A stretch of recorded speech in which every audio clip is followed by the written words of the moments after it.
بسم اللہ الرحمن الرحیم۔ اردو کہانیاں اور معلومات میں خوش آمدید۔ آج کی کہانی نیا رشتہ سننے سے پہلے اردو کہانیاں اور معلومات کو سبسکرائب کیجیے اور اس ویڈیو کو لائک کیجیے۔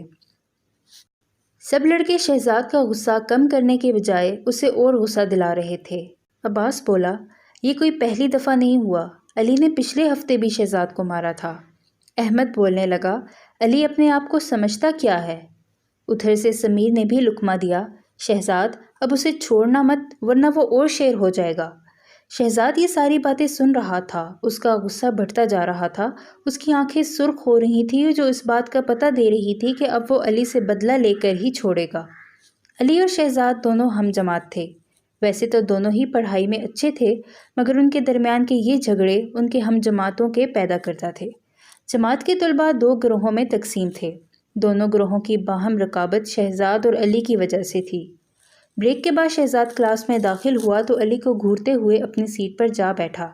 جواباً علی بھی غصے سے ناک سکیڑتے ہوئے کتاب کھولنے لگا۔ اسلامیات کا پیریڈ شروع ہو چکا تھا۔ ماسٹر صاحب غصہ اور اس کے نقصان کے بارے میں پڑھا رہے تھے۔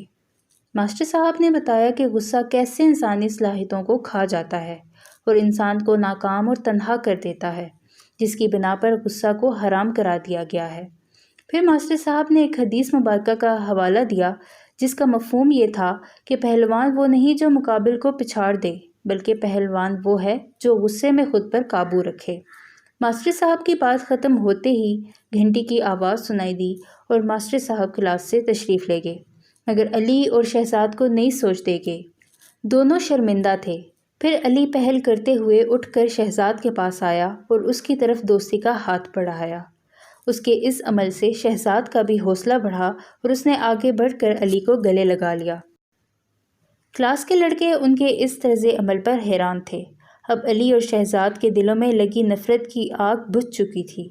دونوں پرانی باتوں کو بھول کر ایک دوسرے کے اتنے اچھے دوست بن گئے کہ ان کو دیکھ کر لگتا ہی نہ تھا کہ یہ کبھی ایک دوسرے کے مخالف بھی تھے۔ ان کے اس نئے رشتے کو دیکھ کر ذرا دور کھڑے ماسٹر صاحب بھی مسکرا رہے تھے۔ میں امید کرتی ہوں کہ آپ کو آج کی یہ سبق آموز کہانی پسند آئی ہوگی۔ مزید کہانیاں سننے کے لیے اردو کہانیاں اور معلومات کو سبسکرائب کیجیے اور اس ویڈیو کو لائک کیجیے۔ اللہ حافظ۔